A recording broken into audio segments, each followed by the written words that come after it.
Hello po, kumusta po kayo? Andrew Chua po ito ng High Pressure Game Farm. Sana po nasa mabuti po kayong kalagayan. Napansin po ba ninyo na halos karamihan na po na nagmamanok ngayon, magaganda na po ang mga hawak na linyada nila. Ang napansin ko lang po, talaga magmula pa nung araw hanggang ngayon, may mga malaki pa rin po ang discrepancy o yung pagkakaiba ng mga pamamaraan ng pag-aalaga. And the way I see it, talaga naman pong marami po ang umaasa sa bitamina para po sa kanilang mga alaga. Which is something na masasabi natin na misunderstood ng mga kaibigan nating mananabong, lalo yung mga baguhan, na ang pagbibigay ng bitamina makakatulong o makukuhanan nila upang makamtan nila ang nais nilang mangyari sa kanilang mga manok.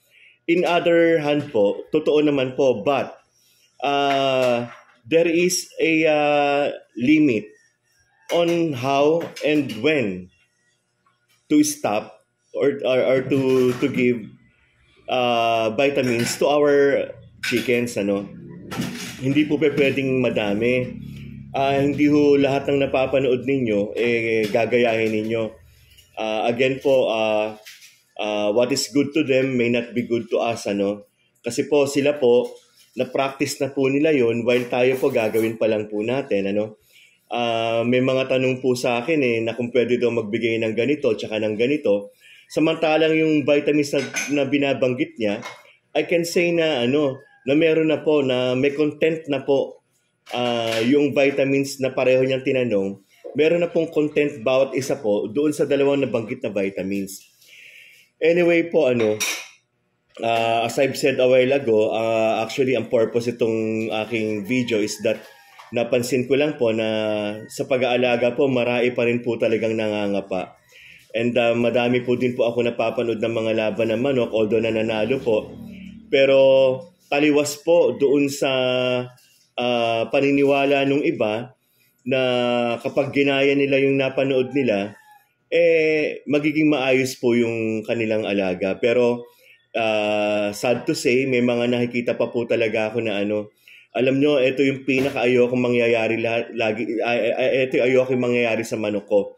Na yung matapos ang 2 palo, hindi na papalo. Yan po yung, it's a no-no for me. Kaya ako po, pinagbubutihan po namin yung training dahil ako po, inaasa ko po talaga yung lakas ng manok ko. Doon sa pagte-train po, naging varsity player po ako ng basketball nung araw sa FEU. Pero alam niyo po ba, lumakas yung katawan namin mga players, not through vitamins. Lumakas po yung katawan namin at yung stamina namin dahil po sa ensayo. At one of the most important vitamins that we will get is from the sun. Napakalaking factor po talaga nun. Kaya po, sana po, medyo wag niyo po sanang lahat gagawin ng napapanood niyo at nadidinig niyo tungkol sa pagbibigay ng vitamins dahil meron po tayong kanya-kanyang gagamay. At saka napapansin po ba ninyo, sa akin po ito napapansin ko, kada po may magtatanong, kada bukas ko ng cellphone ko, laging ang tanong, paano daw patabain ang sisiw o ang manok.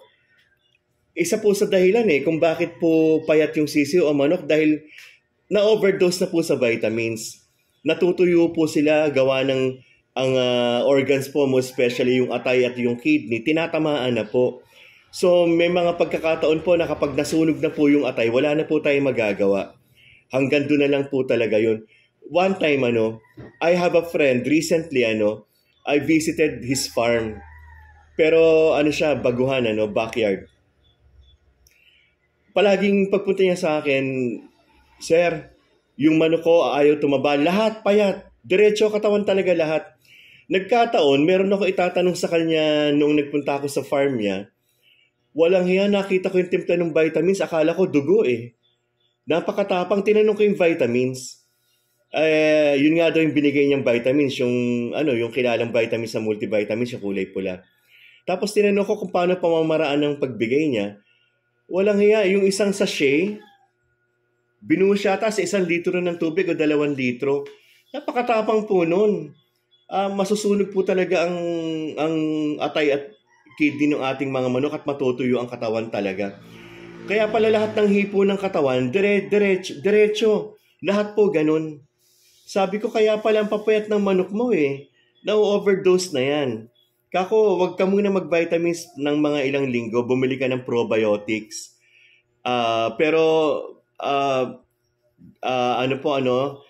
Meron pong probiotics na karamihan po gawa sa molasses. Kapag po gawa sa molasses o sa Yakult, hindi din po pwedeng araw-araw yan kasi matamis po yan Ako po, ang nabibili ko pong probiotics, rice hull po. Gawa po sa rice hull. Kaya pag hinalo po sa tubig yun, lasang tubig pa din po. Matabang pa din po. Kaya pwede pong ibigay araw-araw.